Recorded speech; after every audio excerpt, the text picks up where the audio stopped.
Hey, and welcome to the Learn Beach Volleyball Fast podcast. I'm Alex. I'm the creator of the show, and this episode is one that I did not foresee myself creating ever. But here I am, because there's some news in the beach volleyball world, news that are mostly unknown to most people around the world. Sweden has decided, the Swedish Volleyball and Beach Volleyball Association has decided to remove the double touch rule for handsetting in beach volleyball in Sweden. And this is a historical move. As far as I know, it's never been done, for sure not in recent history, anywhere in any sort of official league, anywhere around the world. So I think there's going to be a lot we're going to be able to learn from this move, regardless of what the outcome of it is. And so, I simply just wanted to make a podcast episode about this where I can discuss this a little bit deeper. And I think it's good to have a good idea for you why you would listen to this episode. So I wrote down a few whys, like reasons why I create this and why I think you should listen to it. And one of them is, at least in my opinion, I mean, I'm passionate about beach volleyball. I love the sport. I love playing it. And in general, I enjoy getting a deeper understanding of the sport in general, like the history of it, how it works, why it works that way, etc. And I think this episode is going to be one that will give that to you. It will give you new perspectives, hopefully, and basically just deepen your understanding of the sport. Other than that, I also want to arm people with more information and arguments or counter-arguments if this rule change proposal will become reality in any other country or region or league or whatever, anywhere around the globe. As I said, I think Sweden is the first one here, and we can learn a lot from this.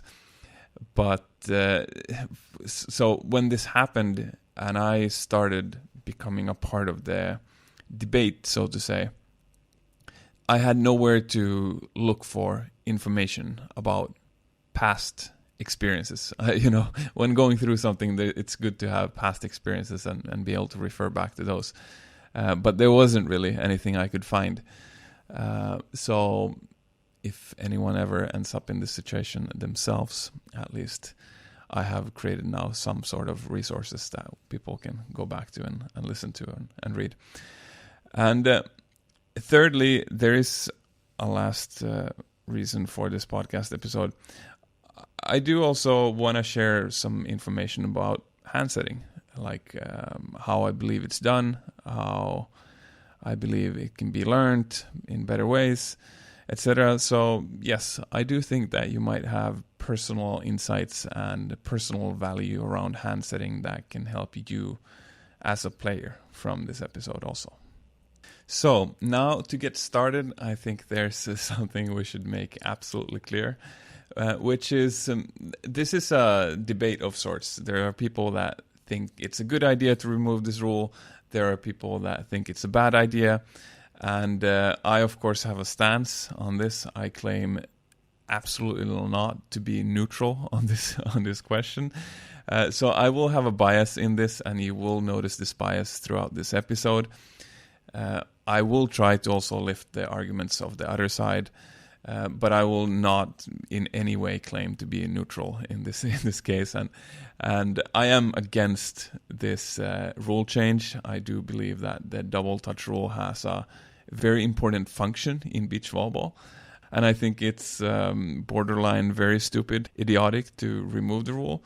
But at the same time, yes, I want to highlight the counter argument or the arguments from the other side, but interestingly enough, I'm kind of really happy that this is happening, because I think we can learn a lot from this experiment.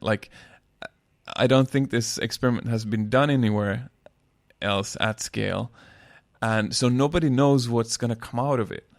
And I'm sort of really excited to be able to sit on the side, hopefully. I don't know yet if I will compete in Sweden next season or not, but hopefully actually not. And but I'm super excited to be able to sit on the side and watch and see what's gonna come out of it, because it's for sure, as a person, I believe that when you do new things, you're gonna get new results, and from those new results you can learn stuff that you couldn't learn from the old results. So as much as I'm against this change, I'm also kind of very happy that it's happening, and really, really curious to see what it's going to come out of this experiment, basically. But yes, no secret, I am against this rule change. And there's this guy that I learned a lot from about how to think about different things in life and the world and stuff. And he said that, for example, in politics, you really want to listen to both sides of an issue, of arguments for both sides. And I'm not going to be able to claim that I can in any way like really argue for the side that wants to remove this rule. So I'm going to try my best, but until someone that really believes it's a good idea to remove this rule creates a podcast episode or a blog post or whatever with really strong reasoning for why they believe what they believe, then I guess you won't be able to get that balanced view of listening to both sides. But anyway, at least I'm starting here. If anyone that does believe that removing this rule is a good idea would ever record a in-depth podcast episode about why they think so, or write an in-depth blog post or whatever, I would be very willing to and very interested to read it or listen to it. But at least so far, the arguments that I've read, I don't think they're very good. But we'll see what happens in the future with all of this. So let's go into some background of what has happened so far and what is about to happen. Basically, a couple months ago now, I think, there was an announcement from the Swedish Volleyball and Beach Volleyball Association about a proposal for this rule change. So there was basically just a message, hey, we have been thinking about this is our proposal, and here's the reasons for it. And there was also write back counter arguments or thoughts. We want feedback on this proposal. And that was basically what came out. And there was a date, please respond before this date, blah, blah, blah. So I did have counter arguments, and I discussed with people that I know that also are against it and whatnot, and also a little bit with people that are for it, whatnot. So I thought about the counter arguments, and I sort of built on top of them. And in the end, just before that date, I wrote like a letter or whatever you want to call it, with counter arguments that I then tried to make sure that the association would get. Actually, I was supposed to go through my club, but I didn't have the time to do so. So I sent it in as a private person and just did my best. But anyway, so I took this letter and also translated it into English and made it into a blog post on my blog with some comments around it, because I just thought, why not? So that's like a complimentary piece of content combined with this podcast episode to get the fullest understanding of my point of view on this issue. I would recommend you also go and read that blog post, and it's going to be linked in the description below.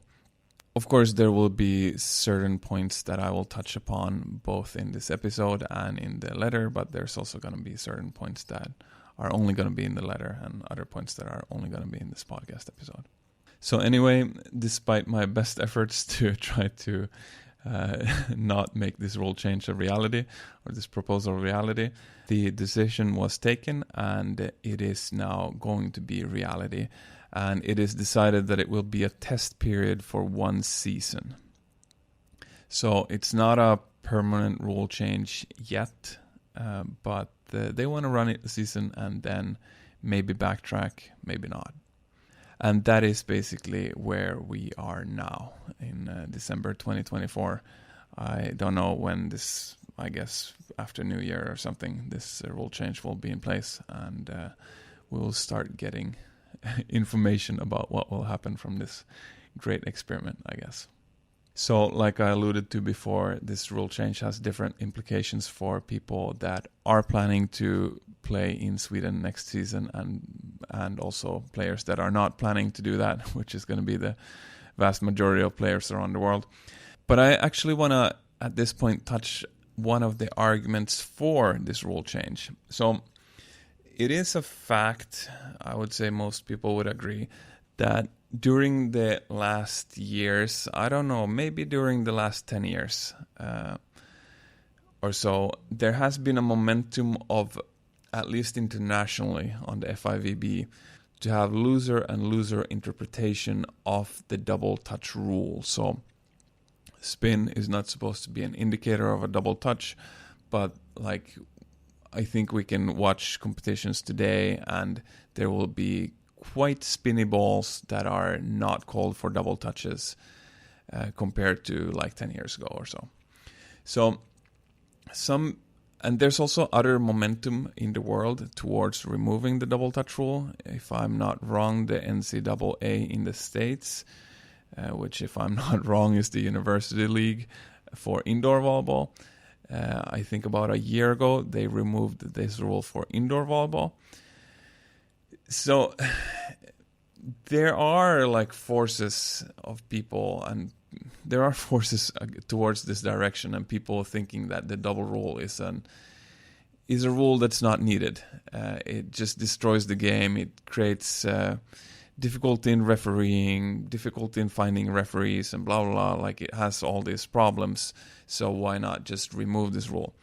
And in one worldview, since the momentum has been going towards looser and looser interpretation of this rule, and in some cases removing the rule, in some worldview, one looks at this momentum and says, hey, this is inevitably going to lead that after a while, this rule will be removed everywhere around the world, and volleyball and beach volleyball will change. There will be no double touch rule because obviously the momentum is going this way. And I think that one of the arguments for Sweden removing this rule is that if this would become the case, that we would in the future have a world completely without the double touch rule, then Sweden would be at the forefront. Sweden would have a head start. They would have started to train their players within this new rule set, which is going to be the reality in the future. And obviously, there is an advantage in training something before others train it. So I think this is one of the arguments, is that there's a belief that this will be the case in the future. There will be no double touch rule, and Sweden's going to be, before everyone else, and we're going to beat everyone else. Or I said we. If I'm Swedish or not, that's a good question. I was not born in Sweden. I lived in Sweden for a big part of my life, and a part of my beach volleyball stuff that I've done in life have been in Sweden. Not all of it, but a part. So anyway, I guess I do say we when I talk about Swedish beach volleyball. Anyway, so that point aside, if one believes in this momentum worldview, then yes, I do think that Sweden is smart in removing the rule and being in the forefront. However, I personally tend to believe more of a pendulum effect. I think we can study history, for example, and politically and in many other ways around issues that don't have clear answers, like what's the best way to do things. People tend to think one thing at a certain point in time, and then they change the rules more towards that. And then some time goes with these under this rule set, and then people start seeing more clearly the disadvantages of having things this way. So then, like in a democracy where it's decided by vote, like people more and more start to form opinions against this rule or whatever. and then they start voting or wanting to change back into more how it was before. And then usually that happens, and then we get to a neutral middle point, and then maybe there is some momentum again, and it goes a little bit further than that middle momentum point, and it's now a different rule set that is in place. And then some years go, and people live under this different rule set, and then they start to seeing the disadvantages of that rule set, but maybe they have forgotten a little bit the disadvantage of the other rule set that was in place, who knows, 10 years ago or something. And then they start voting or arguing for, changing more towards the other end of the spectrum again. And over time, that becomes a pendulum effect. It goes back and forth and back and forth and back and forth. And as far as I understand beach volleyball, I started personally playing 11 years ago now. So I haven't seen the pendulum effect all the way, but I can look at old competitions from the 80s, 90s, 70s, whatever. And it looks to me like there is a pendulum effect in terms of the strictness of handsetting. It has been loose in certain ways, then it became strict in certain ways, and then it went back, and it's just like bouncing back and forth. And this makes me believe that we are right now, at this point, at one extreme end of the spectrum towards the looseness in terms of double touches, which now I guess Sweden is like putting the extra oomph onto that extreme end of the spectrum with actually removing the rule. And we're all going to be able to observe what's going to happen from that, basically. But yeah, I fully acknowledge the momentum worldview, and that could be the case. I don't believe it is. I think we're in a I think we're in a pendulum reality instead with this handsetting thing, and I think we are going to bounce back over time, and that Sweden is basically not going to be at the forefront of training something that's going to be implemented in the whole world. It's going to be completely the opposite. They're going to practice an extreme end of the spectrum that is just absolutely not going to be the reality of the rest of the world in the future. But that is my belief, and everybody can have their own belief, and nobody ultimately knows what's going to happen in the future.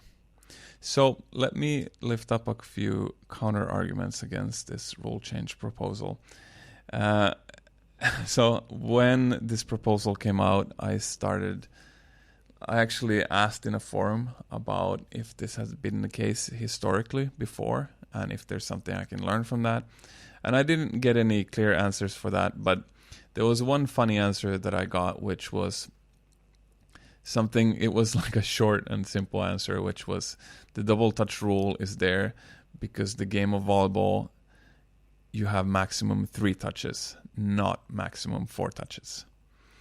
The answer was even shorter than that. It was like game is 3 touches, not 4, or something like that.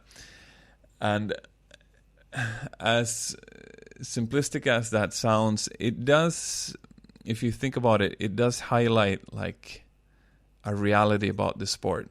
Because I do believe that most people will agree that we will not change volleyball into a 4-touch sport where you can serve, receive, you can set another time, and then you can attack. That's not what anyone wants, I believe. So if that's not what anyone wants, but people do want less strictness or no strictness in double touches in hand setting, we have created this sort of gradual scale between those 2 points. And one of the arguments for removing this rule is that it's a judgment call. And it is an unfortunate judgment call that we have in beach volleyball, to have to determine by not any exactly clear rules, but a person is going to determine was that hit good enough or not, or was it too ugly, or was it unclean. It is a judgment call, and it's a fundamental problem that we have in this sport, for sure. But if we try to remove it but we don't want to remove it all the way to actually playing 4-touch volleyball, there's still going to be a judgment call at some point on this scale. Yes, it might be easier to put the judgment call at a different point in the scale, but the point is that there is still going to be a judgment call. So you can, as far as I can see, you can never get rid of the judgment call completely. Anyway, one much bigger counter argument, according to me, is this one.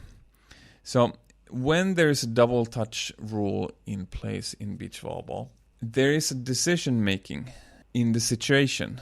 You have to judge the quality of the serve receive or defensive move from your partner and decide, is this ball controlled enough that I can put my hands on it? Or is it so uncontrolled that if I put my hands on it, I'm most likely going to double the ball or lift it or, not do a clean handset. And I need to revert to a bump set or maybe tomahawk set or who knows, pokey set, whatever type of set that isn't going to be called for a double or a lift. And this judgment here, this decision making is a crucial skill in beach volleyball. It's a high pressure situation and it's a lightning fast decision that you have to make sometimes. And I think it's frankly very important. It's a fundamental part of the beach volleyball skill set. I would like to compare it to, they're not completely the same, but they are still similar. They have similarities. There's a similar decision taking point in attacking. So as an attacker, you have to decide, is this set that I got from my partner good enough that I can take a full swing on it? Or is it not good enough so a full swing will lead to me hitting out of bounds, into the net or into the block? And if this is the case, so the set is not good enough, then I need to do something else, which is usually an off-speed shot to be able to get the ball over the net and continue the rally and not lose the point immediately. So there is a decision here to be made on the quality of the previous touch from your partner. And sometimes it's a very quick decision that you need to make. You might be jumping fully and really loading up for that spike that you're going to do. And then the wind blows the ball a little bit to the side and you realize, shit, I can't hit this fully anymore. I need to do something else. And it's really a millisecond decision to do something else. And this decision-making capability is really something that separates good players from average players. To really be able to do these quick decisions and do them right. So, to the comparison with handsetting, removing the handset rule, which basically removes this decision in handsetting. So you don't really need to decide, is this too shitty of a situation for me to not double the ball if I handset?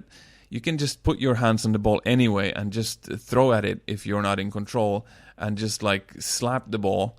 And it's going to still be a set that your partner might be able to attack and you're not going to get called from it. You're not losing the point immediately. I would kind of want to compare this to if we instead added a rule that as long as a beach volleyball attacker is able to hit the ball with spiking power, so with high power, high speed, it doesn't matter if the ball goes into the net or into the block or out of bounds, the attacker is still gonna score.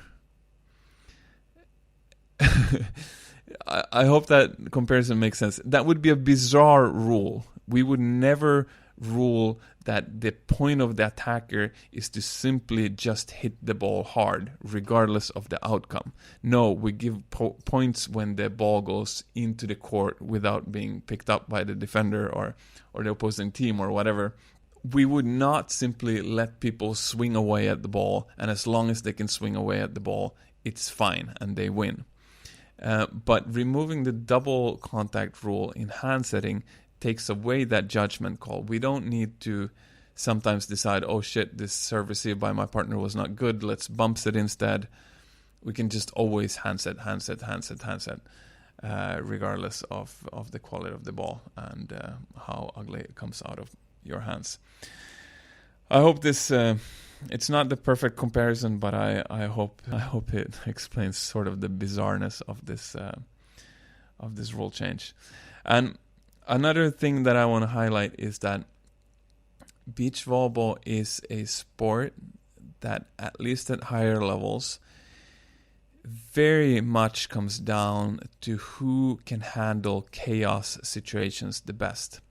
Because as long as the serve receive is good and a team is, so to say, in system, at a high level, that usually leads to that team winning the point. So at high level beach volleyball, you can often see it serve, receive, set, attack, done. And then it's switch roles, the other team serves, and then it's again receive, set, attack, done. And it just goes back and forth like that.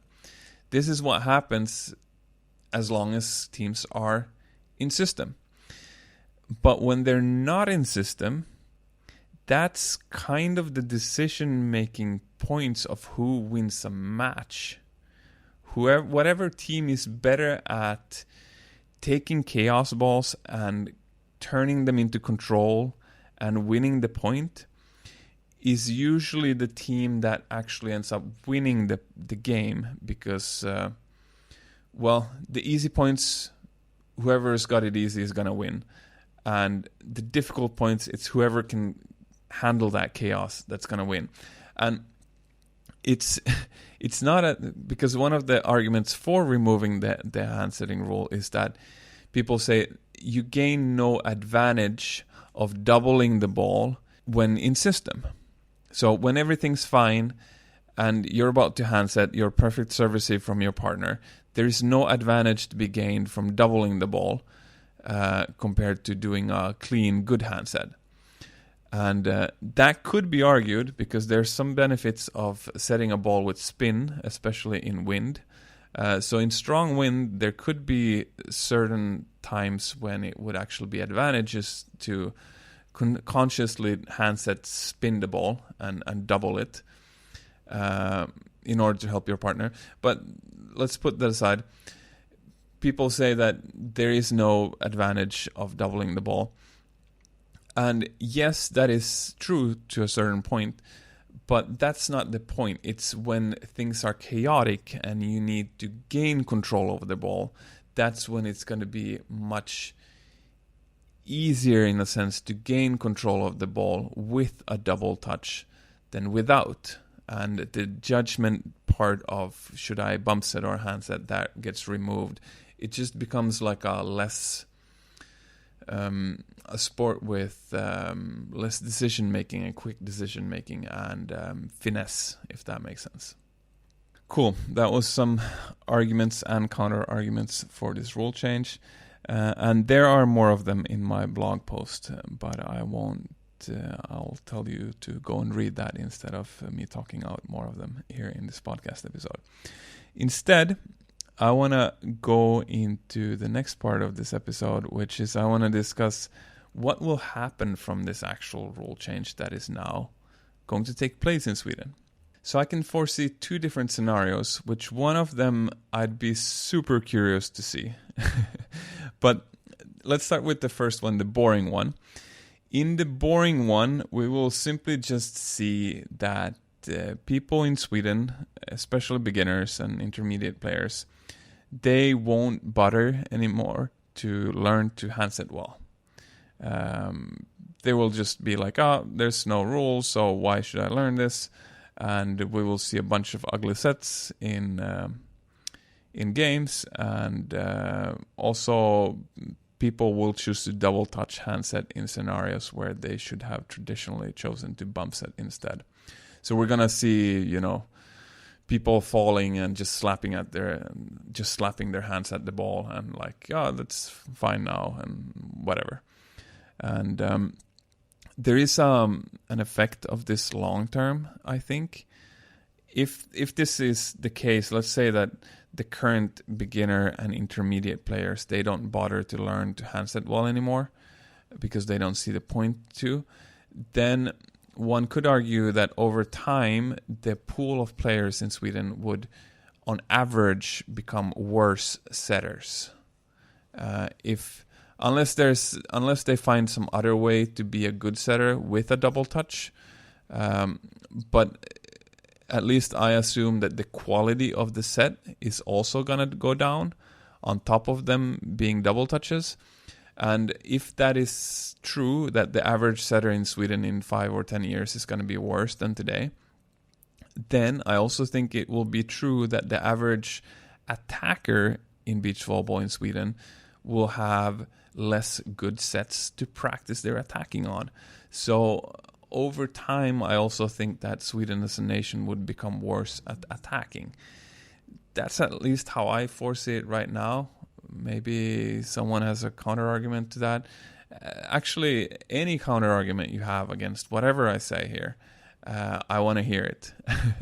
I do think this is personally interesting, so shoot them at me. What I do with this podcast episodes is I also upload them on YouTube, and on YouTube there is a comment section, and I link to the YouTube video of this episode in the podcast episode description. So you can always go there and click the link and go to YouTube and comment there. So that's how I think it's going to go down, or that's what I see a potential outcome from this. But maybe I'm missing something. Who knows? Now, the second scenario of what's going to be the outcome from this rule change would be way more interesting to see. I would love to see this happen in real life. And this is if people start inventing new moves, basically new parts of beach volleyball that have never been seen before. New types of fake attacks, fake sets that become attacks, blah, blah, blah. So I can give one example of this. I haven't taken the time to go out on the court and develop this shot myself. But in the current proposal of the rule, they say that they want to have double touches would still be a thing if you intentionally set the ball over the net. So you can do that, perpendicular to your shoulders, backwards or forwards. But if you did that, then it would still have to be a clean handset. So there's still going to be a judgment call for the referees, by the way, because of that. But anyway, as long as you're intending to set your partner, the double touch rule would not be there. That's the rule proposal right now. But the thing with a double touch is that if you touch one hand first and the second hand after, even if it's in one, I forgot. It's supposed to be in one action also. So they wrote a rule that wouldn't allow you to actually play serve receive, then hit the ball with one hand, have it fly a little bit, and then hit the ball with the other hand and have it fly a little bit, and then your partner would attack. That would be 4-touch volleyball, and that's not allowed in the way they want to write the rule currently. But anyway, even if you do a double touch handset in one action, so you do move both of the hands at the same time towards the ball, but the touch is uneven, you could argue that ball can fly in a very random direction because it's going to touch one hand first and the second hand later. So it might bounce like from the left to the right and then from the right towards the left. That's a completely possible outcome from a double touch. And if the rule is that your intention is to set your partner, but you're allowed to double it, which means you can just be very bad at setting and the ball just bounces between your hands and then flies to the side and goes over the net. Who can say that your intention was not to set your partner, but you're just so damn bad at setting that the ball happened to go to the side of you and over the net? Maybe I'm a troublemaker for putting this out here in the world, but I can't see that within this rule set, a referee would be completely able to argue against me if I did that and I just said, oh, it was a mistake, it was a double touch, I was intending to set my partner, but oh shit, I guess the ball went over the net and now we won, because no one was expecting that. So maybe if I got forced into reality where double touches were not a thing anymore, and I knew it would be like that for the rest of my life, and I still wanted to keep playing beach volleyball, maybe I would develop that move. I don't know. I would have to evaluate if it's worth it or not. But anyway, the interesting scenario that could come out of this is that people start figuring out new loopholes in the rules because of this rule change and start developing new moves that has never been seen before. There would be new skill sets required to play beach volleyball in this new way. And new skill sets that hopefully would be so valuable that they would actually be better to use than the old ways of playing beach volleyball to score and win a game. And if this would happen, it would become pure entertainment to watch these new plays come up. They would be insanely ugly from a perspective of old beach volleyball and how where double touches are not allowed.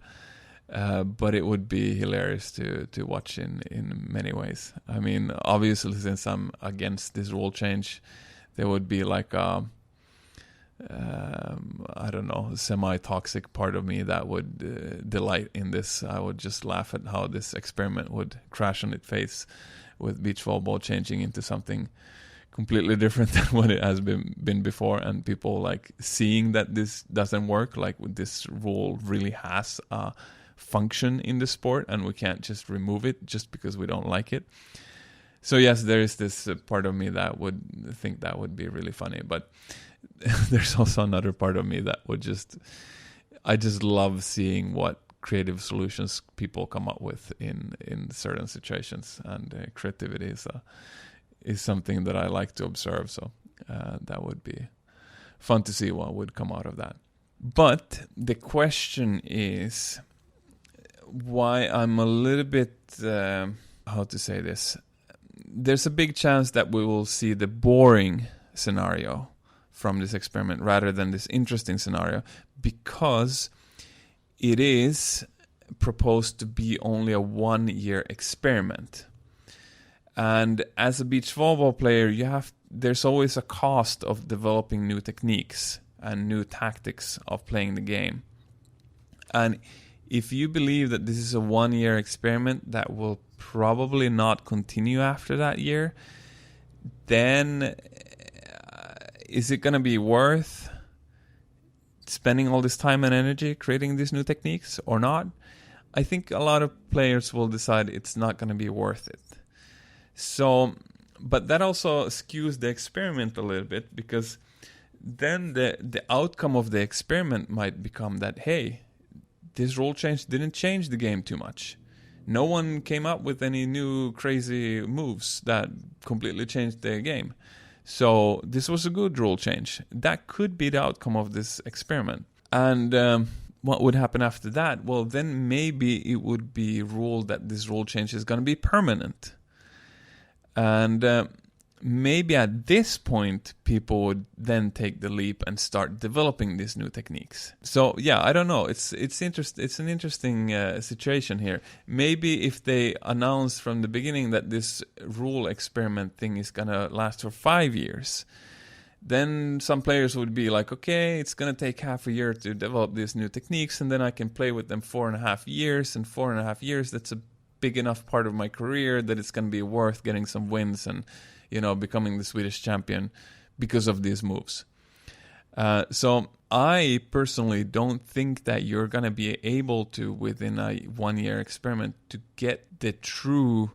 Let's say you're going to get results of what it's going to do to the game to remove this rule, but you will not see the full results. I think the damage to the sport, so to say, from this rule change will be even bigger long term if you implement this rule change than in a short-term experiment. Now, personally, I do hope that even the short-term experiment, the damage to the sport will be big enough that people will realize, hey, we can't do this, we need to revert back and actually have the double touch rule because it has a point in the sport. That's what I'm hoping. But I do foresee a possibility that there's not going to be so much damage during this experiment. and it's going to become a permanent rule, and then it's going to take even some more years before we see the full damage, and maybe then people will be like, hey, this was actually a stupid idea and we should have listened to Alex, that Alex guy that was against this rule change from the beginning. But who knows? We will see what the future will bring to us. Okay, so in this episode, there's one more big perspective that I want to give to you guys. And from this one, you might be able to learn something new about your own hand setting, etc.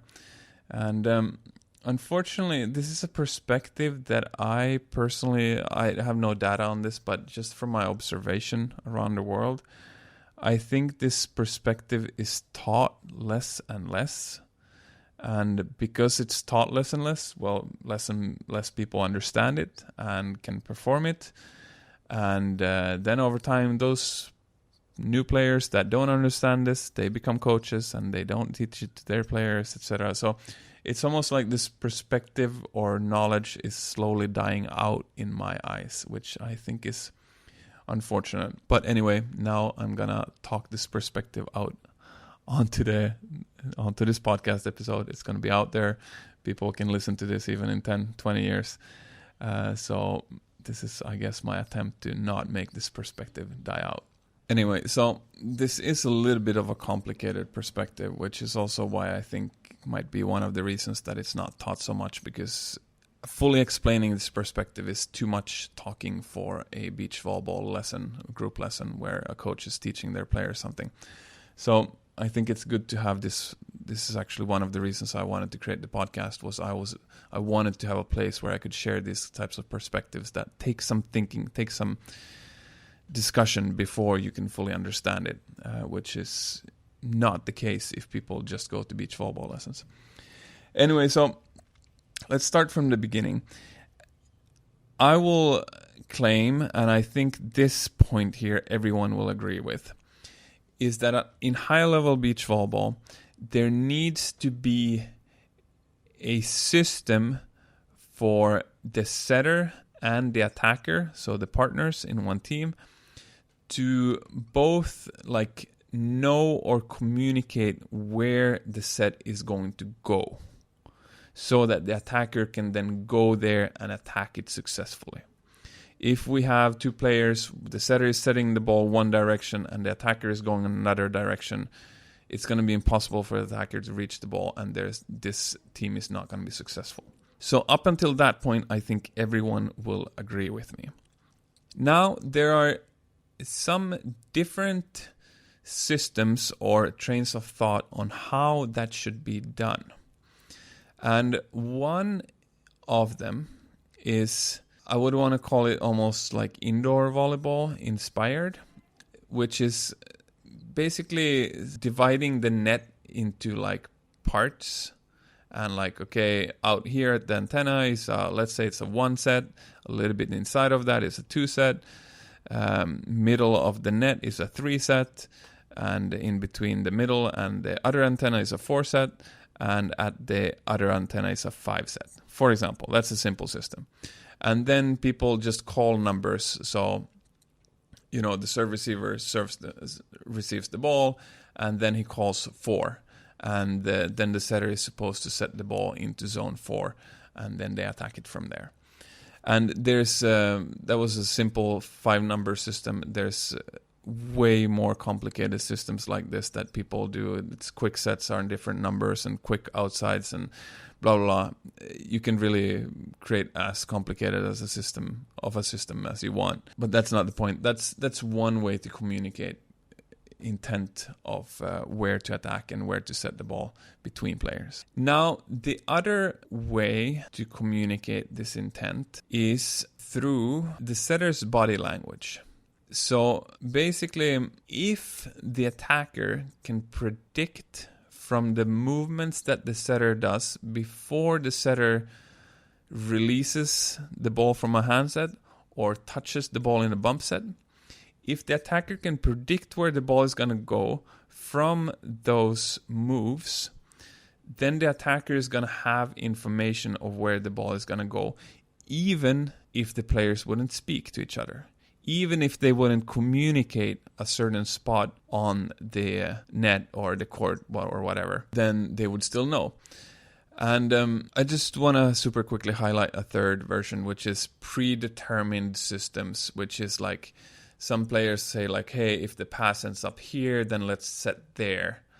So it's like, I guess it's like the first system with the numbers and the locations on the net, but it's like if this then that system. So if I pass here, then let's set there and I do this, blah blah blah. And I'm not going to say that a team out there is going to have one of these systems exclusively. Some people might have combinations of these things and blah blah. And there might even be other systems of communicating intent between setter and attacker that I don't know of. Actually, if you do know of any that I didn't lift up here, I would absolutely, completely love to hear about that system.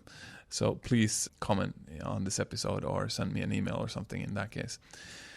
Anyway, the perspective I wanted to talk about is this second one, where the attacker can predict where the ball is going to go from the setter's body language. Now, to be clear, many players are taught and many coaches are teaching that the setter should be facing the direction of where they're intending to set. So when I talk about the attacker being able to predict where the set is going to go from the setter's body language, they often interpret that this is what I mean, that the setter should square up to the target and the attacker should know where the ball is going from that information. That is, however, not what I mean. What I mean actually works even if the setter is facing in the wrong direction, not in the direction of the target. If they're side setting or if they're side back setting or in a chaotic situation, they're just like twisted. They might be falling down and setting, and this can still work.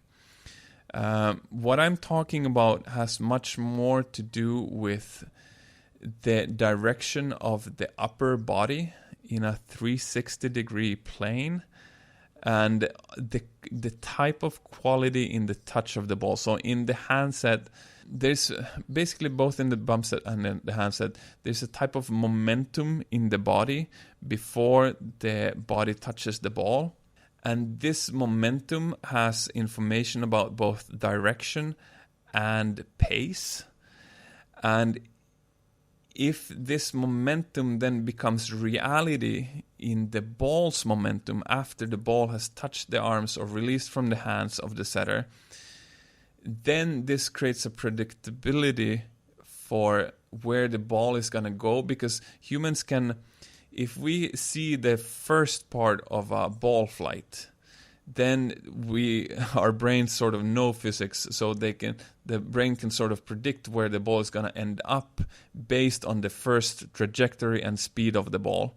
And if the body can predict the momentum of the ball, so the trajectory and the speed of the ball, already from the body movement of the setter before the setter even touches the ball, then the body is actually able to predict the arch of the ball's flight path before the setter has even touched the ball. But this is very dependent on the setting technique actually being one that allows for this information to transfer from all the way before the setter touches the ball until the ball is actually flying and has left the setter. So I would say this requires both this momentum information in the setter's body language before the touch, but also the touch being one that doesn't mess this information up. So for example, if this happens mostly in hand setting, this is actually one of the reasons for why bump setting sometimes is better than hand setting, because it is actually easier to have a bump setting technique where this information is transmitted than a hand setting technique where this information is transmitted. So there are certain players I personally, as an attacker, as a player, I rely a lot on this information. And there are players that, yes, they might be able to handset within the rule sets of beach volleyball, but I would still prefer have them bump set to me, because when they bump set, I can read where the ball is going to end up. But when they handset, they have a handsetting technique that doesn't allow me to read. So my attacking is actually better from their bump setting than from their handsetting. But regardless, in a handset, for example, if the body has this momentum and it shows me this momentum and trajectory, but then the ball either stays in the hands too long, so it's like it kills the momentum of the body, or the ball accelerates in the hands, so the body has one momentum, but then the ball actually ends up having a bigger momentum than the body because the ball accelerates in the hands, in the touch of the ball, or something else, like the touch just being uneven or very, I don't know how to say it, like poppy or snappy, then that information is also not transmitted. So here's the thing. I know that most people have probably not analyzed this to the point that I have, which means most people would not be able to give that explanation that I just gave. Even players that rely on this information would probably, my guess is that often they could not give that explanation that I just gave. But if you talk to high-level players, many of them will admit that it's much easier to attack when they feel a sort of calmness from the setter's setting technique, or when they feel they can predict where the ball is going to go. So when I talk about this effect with people, some people are like, that's not real, that's something that you made up. Yes, the description of what I believe is happening is something that I have analyzed myself and made up. But I think that the effect is real, even if some people wouldn't be able to explain it as detailed as I just did. But at the same time, I am open for the possibility that there are some high-level players that don't use this in their game, this effect, or this communication style. They rely on some other way of communicating between the setter and attacker, for example, the different spots at the net, and then that's just how they do it. So one can argue, is this needed for high-level beach volleyball playing or not? Low-level, most setters can't do this. They can't communicate their intent with their body language at all. So it's obviously not needed for low-level. But for high-level, is it required or not? And I think that there's going to be some high-level players, maybe even professional players, that are going to be like, hey, what do you talk about? Like, you don't need that. And maybe that is the case. However, in my opinion, I do believe that this effect exists there, even if people aren't aware of it.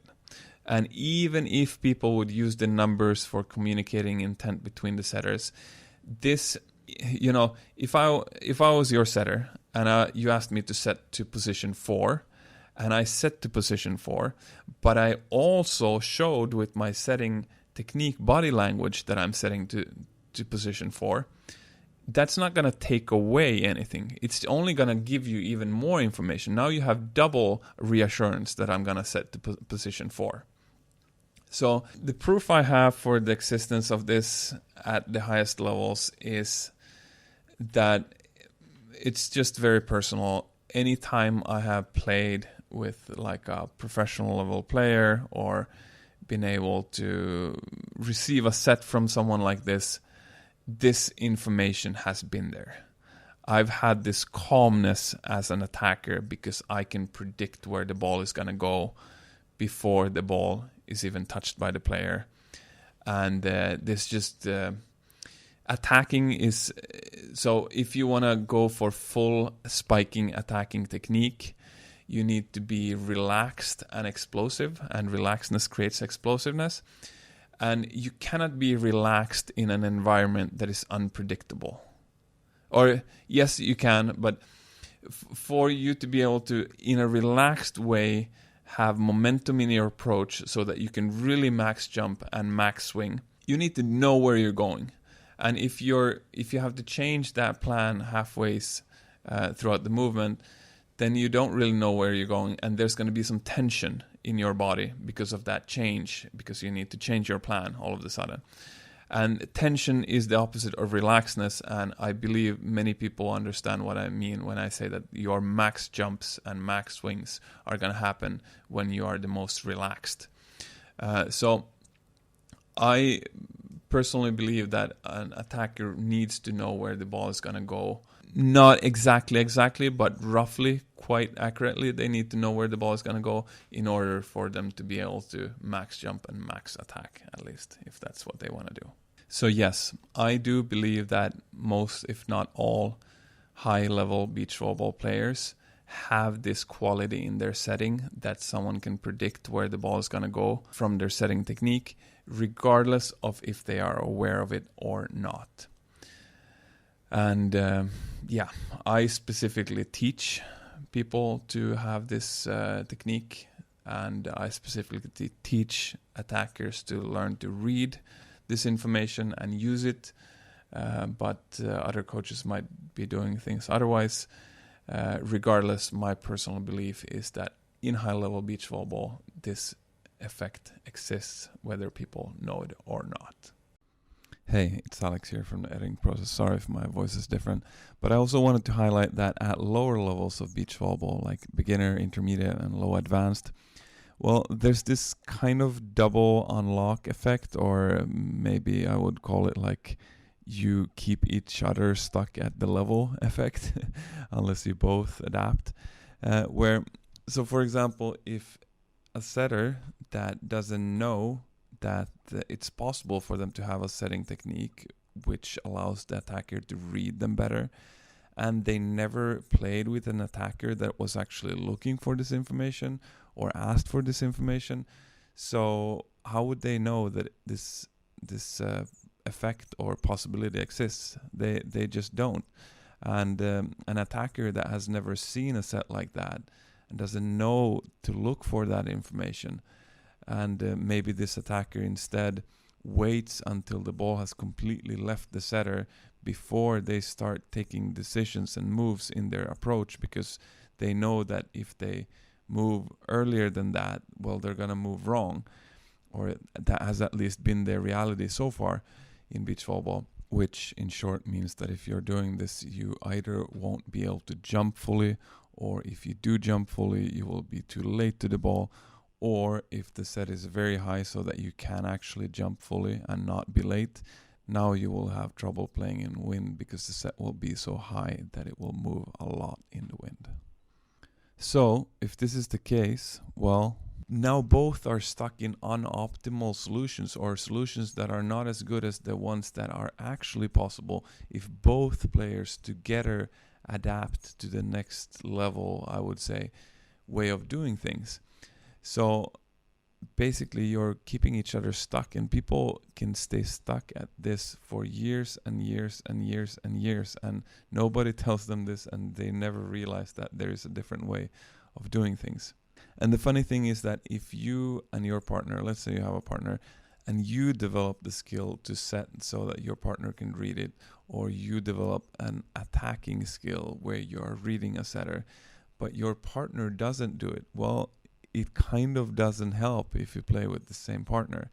You always have to change either with your partner or to a partner that understands this system also, whether they understand it consciously or unconsciously. They're just an attacker that knows that sometimes it feels calmer to attack when the setter is good. And maybe now you are one of these setters that makes them feel calm. Whatever the case is, it has to change together with the people that you play with.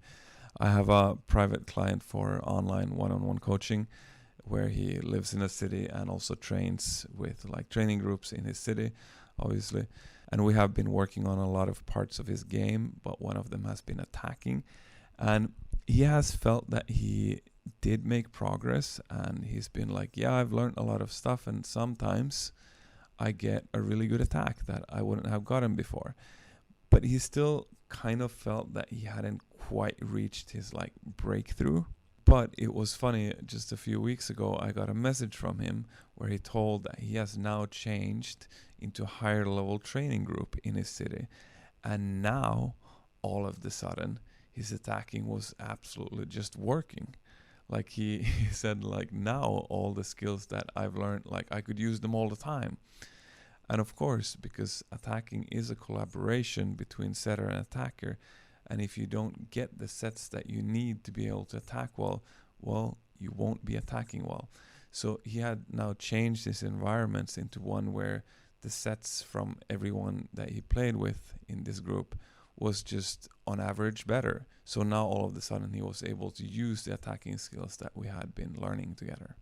So yes, if you do believe that you're stuck in this double unlock or locking each other down effect and you really want to get to a higher level, I would advise you to start paying attention to this.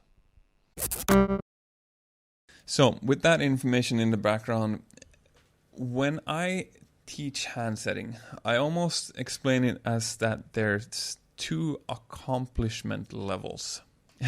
So first is a beginner handsetter. They cannot do a clean handset, so they break the rules of either lifting or doubling the ball or both every time they handset, and their partner is also not happy with their handsetting. So level number 1 of accomplishment is to be able to do a handset that the referee is happy with, which means that it's not a double and it's not a lift, and the referee will not call your handset. However, that's a good start, but that doesn't automatically mean that you also have the technique that your partner can read and get this information of the trajectory and momentum that I'm talking about. It's fully possible to handset so that the referee won't complain, but your partner still won't get this information from you, so your partner will still be unhappy with the set. So, in short, if I would teach a beginner handsetter all the way to really good handsetting, according to me, I would first teach them to not break the rules, but then after that we wouldn't be done. We would continue to refine the technique until the information to the partner is in there in the mix also. Hey, a little add-on here from the editing process again with the different sound, but I want to say something that might surprise a few people. And basically this is based on the interesting fact that a setter that does show with their body language where they are going to set will end up doing that even when they set badly. So even when they cannot get the ball to the target or where we want the ball to go, that will still show in their body language before they set that they will not be able to put the ball there. And that again gives me, if I'm the attacker, a cue that is early that tells me that, but also tells me where the ball is going to go instead. And since it's so early, I do have time to adapt to this if this is the case. So because of this, maybe I'm an extreme case, but because of this, I would actually much rather have a setter that is not so precise, but does show with their body language where the ball is about to go, because then I can still kind of always get to the ball, compared to a setter that is pretty precise, but doesn't show where the ball is about to go. Because even if they would be precise, like they would have to be really, really, really precise, and we would basically have to play never in wind, and they would have to prove over time that they are insanely precise, kind of like an indoor setter, for me to trust them that the ball is going to go there. I don't think I have personally ever played with a setter like that can do that in beach volleyball, to actually be this precise. But if I had someone that was this precise, then yeah, maybe I could trust that the ball is going to go there, and I could get like relaxed and be able to do my things well. But at least so far, I definitely rather have a setter that is less precise but does show where the ball is going to go, even if it doesn't go where we plan it to go. And I would say that the error rate is up to like 1.5 meters, which is I think 4.5 feet, which is quite a lot. So even if this setter that does show where the ball is going to go would set like 1.5 meters too far back off the net or to the left or to the right, I can still get there and I can still have a full swing. And that personally, usually for me, is better than have a setter that just stresses me out and doesn't allow me to make a full swing, even if the set would be at the perfect location. Now, this assumes that the dynamic of the game, the level of the game, is one where you do have to sort of either be able to full swing to score, or at least look like you can full swing and then shoot into some corner to score. If the game would be at a level where you can just sort of jog up to the ball as you approach and just hop up a little bit and like shoot into different corners, and that is enough to score consistently at this level, then maybe I would rather have a setter that would be precise but not show where the ball is going to go, because that's enough and I don't need the full jump and all of that. But as soon as the level is higher than that, I would prefer to have this setter that is less precise but does show where the ball is going to go.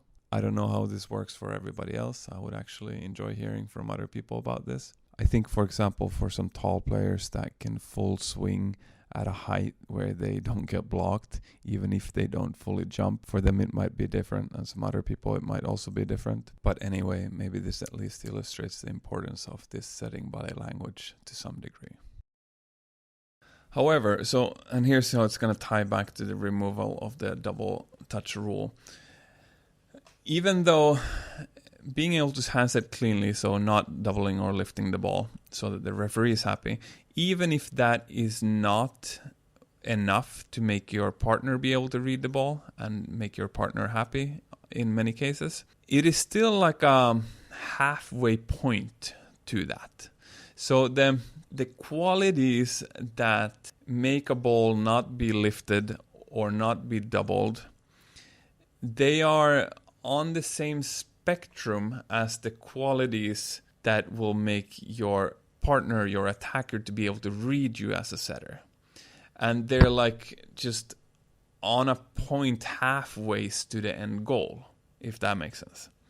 So it is the second level where your partner can read you is just basically a further refinement of the same fundamentals as for the clean touch, the not lifting, not doubling the ball. And this is why I'm a little bit against, or this is why I'm against the removal of the double touch rule also, is that technically I should, as a coach, I should be able to, even if there is no double touch rule, I should, as a coach, be able to communicate the importance of having a setting technique that an attacker can read to players. I really should. I shouldn't need to rely on there being a double touch rule that will motivate my players to at least a halfway point towards how I want them to actually set. I shouldn't need this. I should be able to just explain my point and motivate them to go all the way to being excellent setters and make it, basically convince my players that the work to get there is worth it. However, at least so far, maybe I'll come up with better explanations in the future. I don't know how long I've explained this point for, this exact point in this podcast episode, but probably at least 10 minutes, my guess, maybe even up towards 15, who knows. It's a long explanation. There's a lot of details before you can fully, truly understand this and appreciate the importance of having the quality in your setting where your partner can predict where the ball is going to go. And it will take some work to learn this technique. It's definitely not something that it depends person to person how long it takes to learn, but there's definitely some work involved. So you need to have motivation to put that work in before you start putting that work in. And this long explanation that I gave you, I don't know if I have convinced you with this explanation or not that this is important. Maybe still you don't think it's important. And if you don't, let me know in the comments. But if it takes me at this point in my life 10 minutes to explain the importance of this, to be able to convince someone that the work of learning this technique is worth it, well, I don't have these 10 minutes in a group lesson with 6 players or whatever. if I'm coaching a group, and people are not going to sit, they're going to start complaining way before I have talked for 10 minutes. So I have basically, maybe I have no way to communicate the value of the importance of this quality in a group lesson.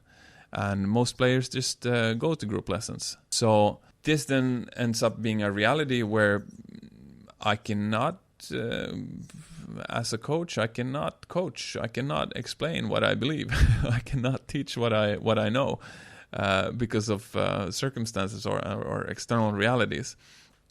Unless I convince them to a private lesson, and there we have the time to explore this. But within the group lesson format, I might not be able to convey this point.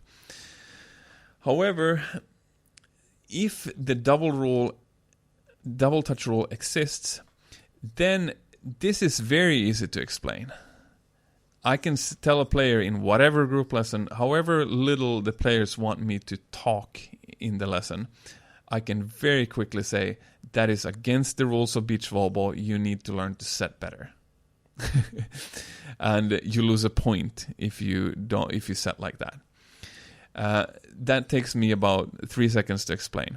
And it's very clear for a player why it's worth their while to learn a better setting technique.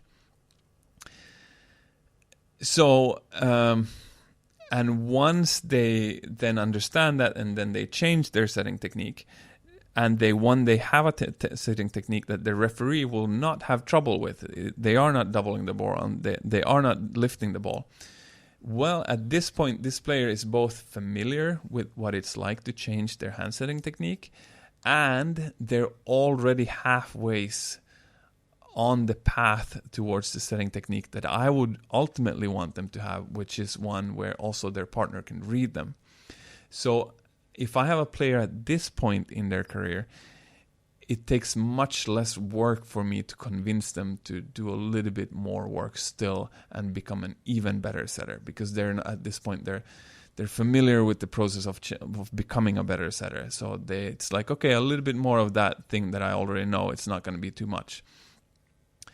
And I'm going to be able to explain it in less words because they are now more familiar with the setting and the rules and the techniques and whatnot. So I'm going to be able to convince them with less words that it's worth their while to become an even better setter so that their attacker can also read them.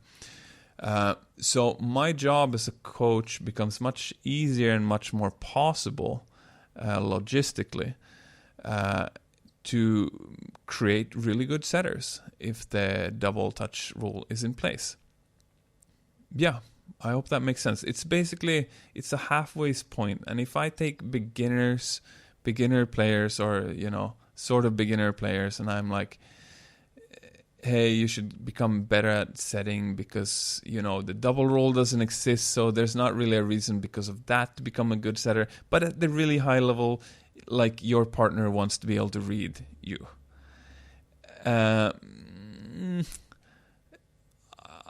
Personally, I believe most people will be like, okay, whatever. I'm not going to change my setting. This works. There's no rule against it. My partners at this level, they can still attack because no one's setting well anyway. And people adapt to attacking techniques that doesn't rely on good setting. And blah, blah, blah. So just shut up, coach. I'm just going to do what I'm doing. Because I can't be bothered with spending a lot of time and energy into learning something that maybe will help me someday, somehow, as you kind of try to explain. But yeah.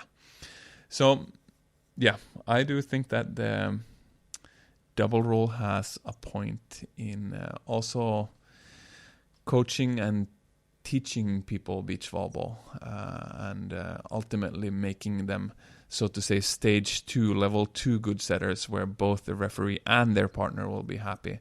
I think that is going to be an easier task to make more players reach that level if there is a rule for the stage 1 where you can not double the ball, simply. But yeah, with that in mind, I am scared of the so-called blind leads the blind effect. So let's say that, for example, we had a full democracy in in beach volleyball in terms of what rules. Like every beach volleyball player in the world would get to vote what the rules should be like. Well, if we over time would end up in a situation where there's a lot of beginner players that don't understand this perspective that I just gave you, and there's a lot of intermediate players that also don't know how to handset and they don't understand this perspective that I just gave you, but they still had the voting rights, and the up for vote was, should we continue having the double touch rule or not? And the majority of players would simply vote, no, we shouldn't have a double touch rule. This becomes then a self-destroying system in a sense, because these people that don't understand these aspects of the sport, they're going to vote to also remove the aspects of the sport that will lead to people understanding these aspects of the sport. So it becomes like a self-destructing system that then perpetuates itself. And in the end, just nobody knows how to set. And then people also get worse at attacking because they're not receiving good sets. So they don't have a chance to learn to attack. And we just overall created a sport where people are worse players in general, on average. When I wrote some of these things in some of the arguments that I had against this rule change, people were calling me a doomsday sayer. Maybe I am. Who knows? But it's my belief, and I'm open to counter arguments against it. But I do think that there's value in listening to perspectives that come from players that have been involved in the sport for a long time. And certain, call them traditions or values or whatever you want to call them, they exist for a reason. And just because the majority of beginner players don't see the reason for them, they shouldn't be removed from the sport, because they do have a point, and these beginner players will see these points once they get further into exploring the sport. So yeah, I'm actually supposed to go play beach volleyball now soon, so I need to wrap this up. But fortunately, I was pretty much done with what I wanted to say now. I wanted to remind you one more time that I'm a person who has strong beliefs, strong opinions at times, but I'm also flexible in my opinions. If someone has counter arguments to my arguments that I hear that, okay, shit, my logic doesn't make sense because this logic is actually deeper than the one I had previously, then I do change my opinion. So the comment section, as I said, is open for this episode. Go and tell me where I'm thinking wrongly there if you believe I do so.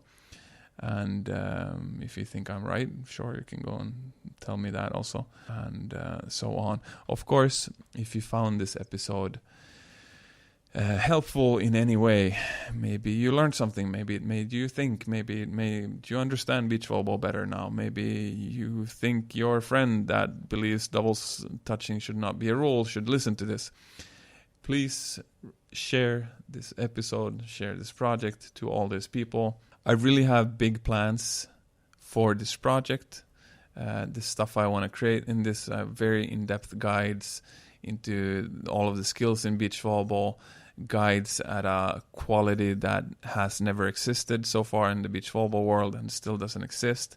People tend to agree with me that I talk about this sport in a different way than many others, and many people appreciate this. And every time you guys share my project to other players, it helps me grow my mission, and it makes it easier for me to create this piece of content for you guys. So yeah, maybe we can all win. Maybe you can get your friend to understand something so that you guys can play better beach volleyball later, and at the same time you help me grow this project so that I can then again create more of this content that will then help you and your friends even more in the future, like a positive feedback loop rather than the potentially negative feedback loops that I've been talking about in this episode. Anyway, there's one more quick perspective I want to lift up also, which is that I think in the pro versus con, removing the double touch rule or not, everyone has a personal bias from what would be best for them. So obviously for a person that doesn't know how to handset a ball without double touching it, they're gonna, I think, automatically lean more towards removing the rule.